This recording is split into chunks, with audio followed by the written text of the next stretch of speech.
यीशु मसीह के महान नाम से हम आपका धन्यवाद देते हैं और आप सबों का स्वागत करते हैं इस प्रोग्राम में सत्यपथ मिनिस्ट्रीज की ओर से जो प्रसारित किया जा रहा है। इस कार्यक्रम का प्रसारण हर सप्ताह शनिवार को 5 बजे से 5:30 बजे तक होगा। हम आप सबसे विनती करते हैं कि आप हमारे इस प्रोग्राम पर आएं और आशीष को ग्रहण करें। हम इस प्रोग्राम की शुरुआत एक प्रार्थना से करेंगे और उसके बाद हम एक गीत को सीखेंगे। उस गीत को गाने से पहले हम इस प्रार्थना को करते हैं। तो आइए हम अपने सरों को झुकाएं और इस प्रार्थना में शामिल हों। प्रभु यीशु मसीह, हम आपका धन्यवाद देते हैं पिताजी, आपने इस मौके को हमारे जीवन में दिया है प्रभु जी, ताकि हम इस सत्यपथ मिनिस्ट्रीज की सेवा में आ सके प्रभु जी। हम सब इससे आशीषित हो सके प्रभु जी, ऐसी हम प्रार्थना करते हैं।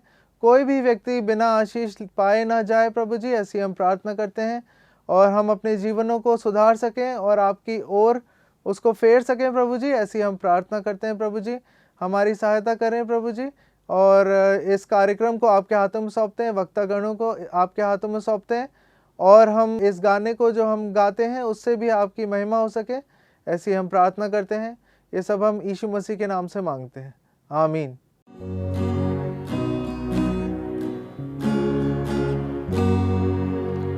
तुम जगत की ज्योति हो, तुम धरा के नमक भी हो। तुम जगत की ज्योति हो, तुम धरा के नमक भी हो। तुमको पैदा इसलिए किया, तुमको जीवन इसलिए मिला। तुमको पैदा इसलिए किया, तुमको जीवन इसलिए मिला। उसकी मर्जी कर सको सदा, उसकी मर्जी कर सको सदा। तुम जगत की ज्योति हो, तुम धरा के नमक भी हो। वो नगर जो बसे शिखर पर, छिपता ही नहीं किसी की नजर। वो नगर जो बसे शिखर पर, छिपता ही नहीं किसी की नजर। तुम्हारे भले काम चमके इस तरह, तुम्हारे भले काम चमके इस तरह। तुम जगत की ज्योति हो, तुम धरा के नमक भी हो।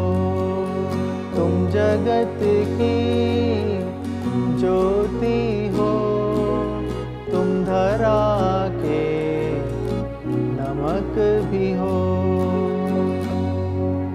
पड़ोसी से प्रेम तुमने सुना है, दुश्मनों से प्रेम मेरा कहना है। पड़ोसी से प्रेम तुमने सुना है, दुश्मनों से प्रेम मेरा कहना है।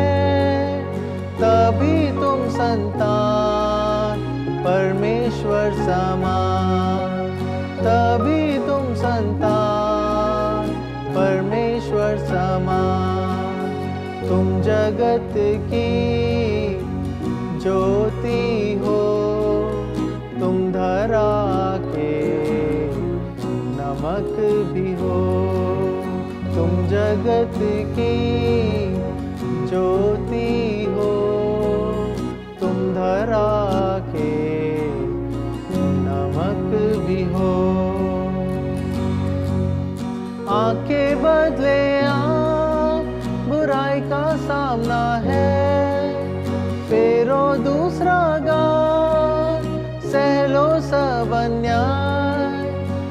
के बदले बुराई का सामना है, फेरो दूसरा गात, सह लो सब अन्याय, ऐसा जीवन ही पिता को भाता है, ऐसा जीवन ही पिता को भाता है।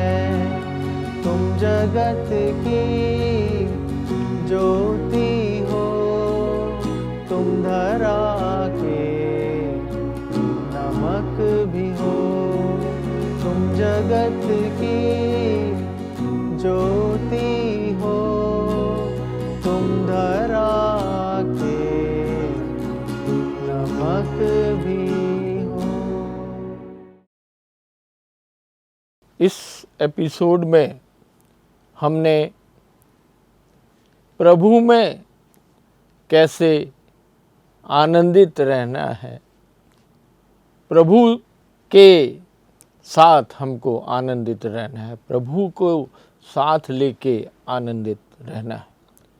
प्रथम शताब्दी में जब मसीहियत या जो क्रिश्चियनिटी थी आगे बढ़ रही थी, बहुत सारे लोग इस विश्वास में आ रहे थे,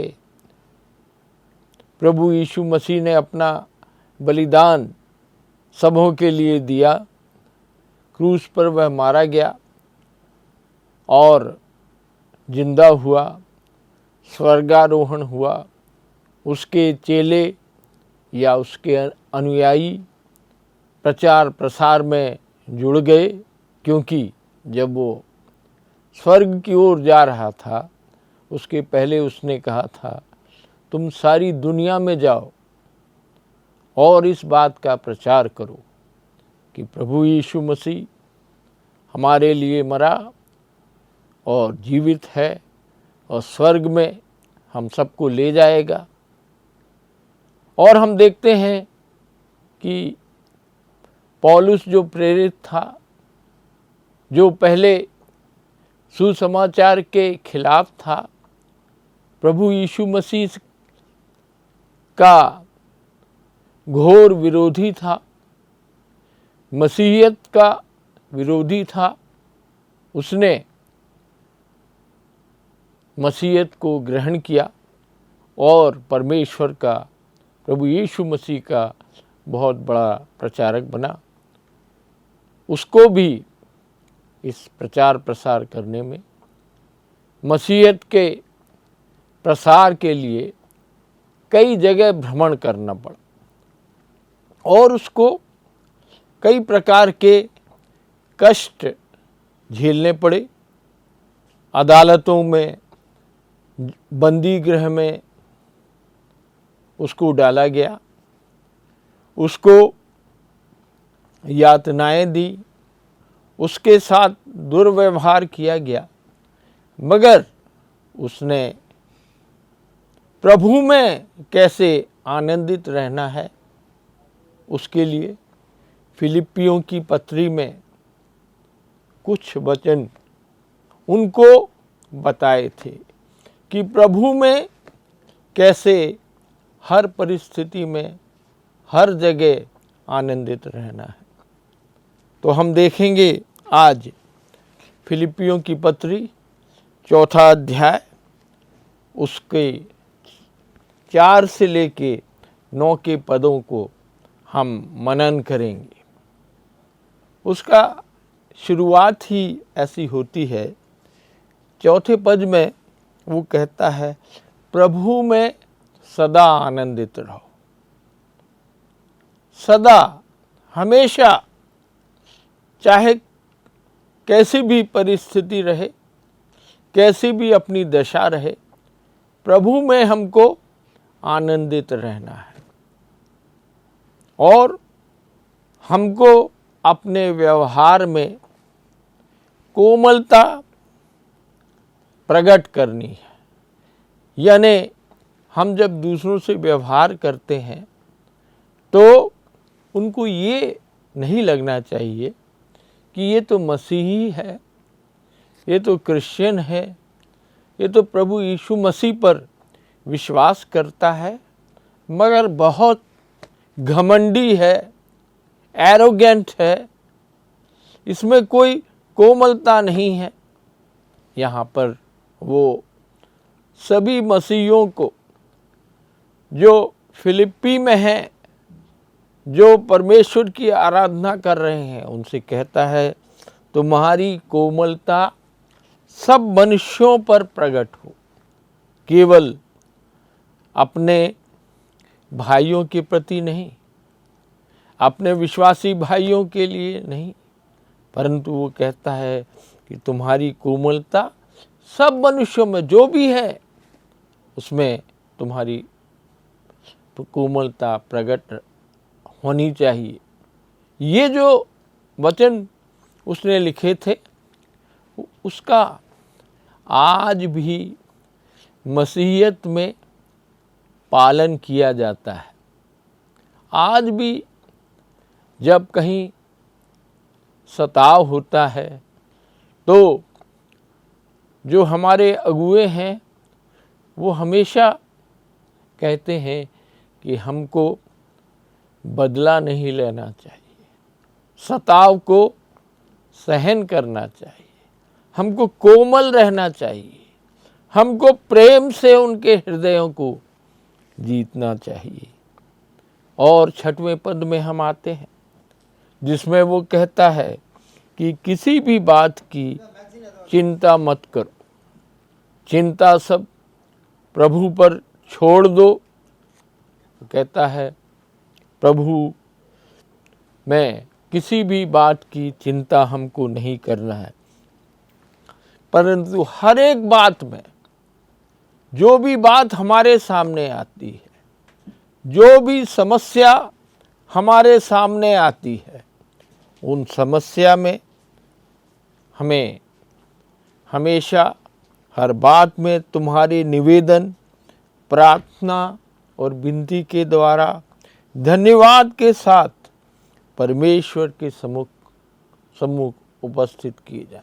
हमारी जो भी चिंता है उसको वो कहता है कि एक तो चिंता नहीं करना है, हर एक बात में हमको निवेदन करना है, प्रभु के सामने प्रार्थना में आना है और विनती करना है, और जो कुछ उसने दिया है उस परिस्थिति में धन्यवाद के साथ परमेश्वर के सम्मुख पेश करना है। धन्यवादी हृदय होना चाहिए, इसको वो प्रमुखता दे रहा है। तो ये सब करेंगे तो क्या होगा? प्रार्थना करेंगे, निवेदन करेंगे, विनती करेंगे, धन्यवाद करेंगे और परमेश्वर के सम्मुख उपस्थित करेंगे। चिंता नहीं करेंगे, सबसे कोमलता का बर्ताव करेंगे तो क्या होगा? हम सबों को तब परमेश्वर की शांति जो सारी समझ से परे है तुम्हारे हृदय और तुम्हारे विचारों को मसीह यीशु में सुरक्षित रहेगी। हमारे जीवन में हमेशा शांति बनी रहेगी।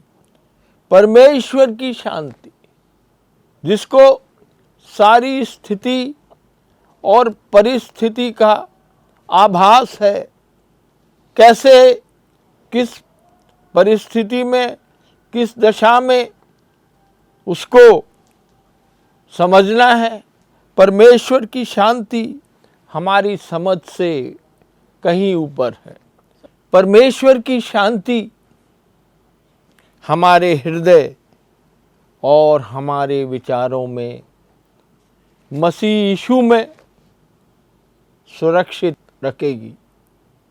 हम मसीह यीशु के सुरक्षा के घेरे में रहेंगे।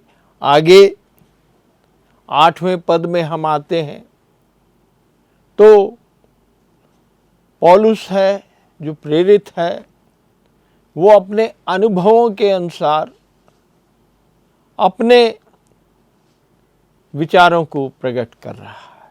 इसमें भी उसने कई बातें दर्शाई हैं।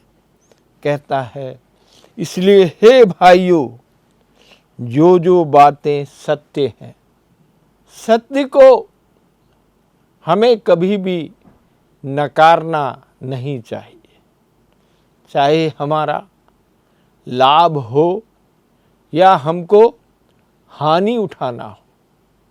वो कहता है, जो जो बातें सत्य है, सत्य से हमको मुकरना नहीं चाहिए। प्रभु यीशु मसीह ने इस संसार में रहते हुए कई बार ये बात कही है कि मार्ग सत्य और जीवन में ही हो। फिर वो आगे कहता है, जो जो बातें आदरणीय हैं, आदर के योग्य हैं, जो निरादर की वस्तुएं हैं या निरादर के काम हैं, वो सब हम लोगों को नहीं करना है। सभी भाइयों से वो ये निवेदन करता है कि जो जो बातें सत्य हैं और जो जो बातें आदरणीय हैं, उनको सबको करना है। और आगे कहता है, और जो जो बातें उचित हैं, अनुचित कोई भी कार्य को हमको नहीं करना। जो उचित है, जो परमेश्वर की दृष्टि में उचित है, जो मनुष्य की दृष्टि में उचित है, जो कानून की दृष्टि में उचित है, जो पवित्र शास्त्र में द्वारा लिखी हुई व्यवस्थाओं में के लिए उचित है, और जो जो बातें पवित्र हैं। अब अपवित्रता की कोई भी बात हमारे में नहीं होना चाहिए। प्रभु यीशु मसीह ने, परमेश्वर ने कहा था कि जैसा मैं पवित्र हूँ वैसा तुम भी पवित्र बनो। ये पवित्र बनने की जो दशा है, जो पवित्रता की ओर हमको आगे बढ़ते रहना चाहिए। हम परमेश्वर की तरह पवित्र तो हो नहीं सकते। हम इस संसार में रहते हैं, बहुत सारी अपवित्र कार्य, बहुत सारे अपवित्र भावनाएं, बहुत सारी अपवित्र विचार हमारे हृदय में आ जाती हैं, हमारे कार्यों में परिलक्षित होती हैं, हम भटक जाते हैं। मगर इसीलिए पौलुस प्रेरित अपने विश्वासियों से कहता है कि जो जो बातें पवित्र हैं, फिर वो कहता है जो जो बातें सुहावनी हैं, जो सबको सुख देती हैं, जो सबको प्रसन्न करती हैं, जो जो बातें सुहावनी हैं और जो जो बातें मन भावनी भी हैं। कोई भी बात हमको ऐसी नहीं करना है जिसमें मन की भावनाओं को ठेस पहुँचे। बहुत सारे लोग हैं जो हमेशा मन की भावनाओं को, किसी दूसरे की भावनाओं को कद्र नहीं देते हैं, उसका रिस्पेक्ट नहीं करते हैं।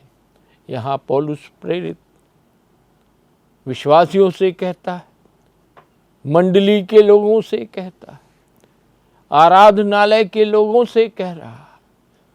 यहाँ पर कहता है कि जो बातें मन भावनी हैं, अर्थात जो भी सद्गुण, अच्छे गुण, कभी कभी हमारे जीवन में सद्गुण कम हो जाते हैं और दुर्गुण ज़्यादा आ जाते हैं।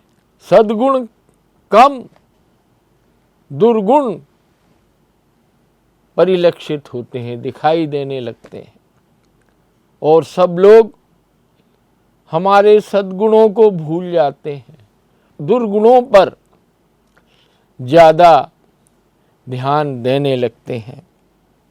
और जो प्रशंसा की बातें हैं, हमको एक दूसरे की प्रशंसा करनी है, चाहे छोटे से छोटा काम किया हो, चाहे बड़े से बड़ा काम किया हो, सबकी प्रशंसा की बातें हैं, उन पर ध्यान लगाना है। कितनी सारी बातें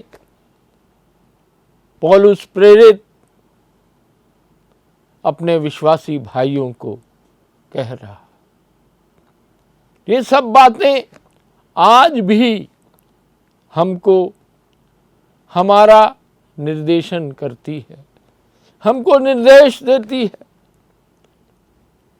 कि क्या क्या बातें हमारे जीवन में होना चाहिए, हमारे पारिवारिक जीवन में होना चाहिए, हमारे व्यक्तिगत जीवन में होना चाहिए, हमारे कलीसियाई जीवन में होना चाहिए। ये सब बातें वो कहता है, और ये सब बातें हम करेंगे तो हम प्रभु में सदा आनंदित रहेंगे, और मसीह में ये पूरा आनंद सुरक्षित रहेगा। हम सुरक्षा के घेरे में रहेंगे। और फिर वो 9वें पद में आके बोलता है कि जो जो बातें तुमने मुझसे सीखी और ग्रहण की, जो जो बातें पौलुस प्रेरित ने सिखाया है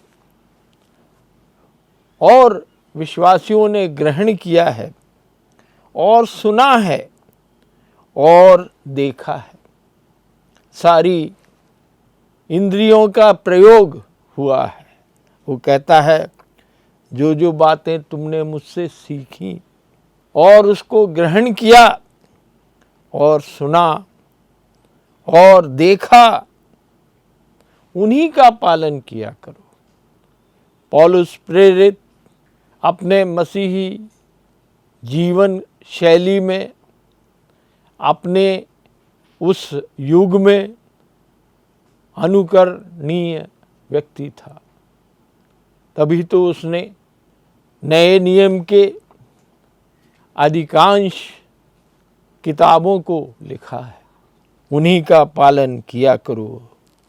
जो बातें उससे सीखी, ग्रहण की, सुनी और उसमें पौलुस प्रेरित में देखी, उन्हीं का पालन किया करो। उसके जीवन में हम कोई भी खोट को देखते नहीं। कोई भी जीवन में जब से उसने मसीहत को अपनाया है, मसीहत के रास्ते में चला है, उसके जीवन में ऐसा कोई कार्य नहीं है जिससे दूसरे को ठेस पहुंची हो या वो अनुकरण करने योग्य नहीं है। उन्हीं का पालन किया करो। तब क्या होगा? परमेश्वर जो शांति का सोता है, यानी फाउंटेन ऑफ पीस, परमेश्वर की शांति हमारे साथ नहीं रहे तो क्या हो जाएगा? तब परमेश्वर जो शांति का सोता है तुम्हारे साथ रहेगा। ये सब बातें हम करेंगे, ये सब बातों का हम ध्यान करेंगे, ये सब बातों का जब हम पालन करेंगे तो परमेश्वर हमको आनंदित रखेगा और परमेश्वर के जो शांति का सोता है हमेशा हमेशा हमारे साथ रहेगा। हमको झगड़ों से बचाएगा, हमको विशेष कठिन परिस्थितियों से बचाएगा, हमको आनंदित रखेगा, हमारी सब आवश्यकताओं की पूर्ति करेगा, हमको समाज में निडर बनाएगा, हमको जीवन कैसे बिताना है, जीवन में हमको क्या क्या चाहिए है, सब परमेश्वर जो शांति का सोता है उससे प्राप्त होगा। पौलुस प्रेरित हम सबों को ये बतलाना चाहता है कि यदि परमेश्वर का आनंद ना हो, प्रभु में यदि हम आनंदित ना रहें, तो हमारे पास कितनी भी धन दौलत हो, कितना भी वैभव हो, कितना ही ऐश्वर्य हो, कितनी ही हमारी लालसाएं पूरी हो गई हो, कितना हम संपन्न हैं, हमें कभी भी आनंद नहीं मिलेगा, क्योंकि परमेश्वर जो शांति का सोता है वो हमसे दूर है। हमको वो सब चीज़ें नहीं मिल रही। हमको देखना है कि हम कोमलता से एक दूसरे से बर्ताव करें, किसी बात की चिंता ना करें, हर एक बात में निवेदन करें, प्रार्थना करें और धन्यवाद के साथ विनती करें। परमेश्वर के सामने सब चीज़ उपस्थित करें और जो बातें सत्य हैं, जो बातें आदरणीय हैं और जो बातें उचित हैं और जो बातें पवित्र हैं, उनकी ओर लगातार बढ़ते जाना है। जो बातें सुहावनी हैं, जो बातें मनभावनी हैं, हमको अपने आप को जांचना। सारे विश्वासी लोगों को क्या अपने आप को जांचना नहीं चाहिए? जब पौलुस प्रेरित हमसे कह रहा है कि ये सब बातें हमारे व्यवहार में होना चाहिए, हमारे जीवन में होना चाहिए, हमारे प्रैक्टिकल लाइफ में होना चाहिए, हमको एक दूसरे से ऐसा बर्ताव करना चाहिए, हमको समाज में ऐसा बर्ताव करना चाहिए। ये सब बातें जो पौलुस प्रेरित से सीखा गया है, उससे ग्रहण किया गया है, उससे देखा गया है, उसमें उन्हीं का पालन हमको करना है। और जब परमेश्वर जो सब प्रकार की शांति देता है, वो शांति का सोता है। संसार में यदि शांति है तो वो परमेश्वर की ओर से आती है। परमेश्वर की ओर से वो शांति कहीं खत्म हो जाए तो विनाश ही विनाश हो जाए। परमेश्वर जो शांति का सोता है हमारे साथ रहेगा, बाकी किसी के साथ रहे या ना रहे, परमेश्वर जो शांति का सोता है हम सबों के साथ रहेगा। ऐसी हम कामना करते हैं। हमको अपने विश्वासी जीवन में अपने आप को जांचना और परखना है कि ये सब बातें हम अपने दैनिक जीवन में कर रहे हैं कि नहीं कर रहे हैं। परमेश्वर हम सबों को अनुग्रहित करे और हमारी शांति के लिए, हमारे आनंद के लिए वो हमारी सहायता करे। आमीन। हमें उम्मीद है कि आपको ये प्रोग्राम पसंद आया होगा, इसलिए देखना ना भूलें। यही कार्यक्रम हर सप्ताह इसी दिन, इसी समय, इसी चैनल पर। अधिक जानकारी के लिए स्क्रीन पर लिखे हुए नंबर पर संपर्क करें।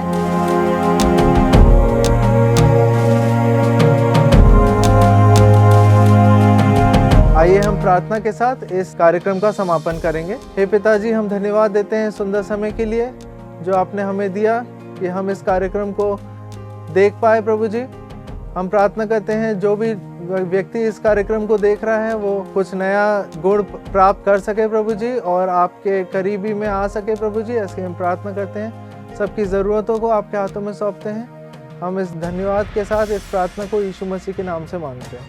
आमीन।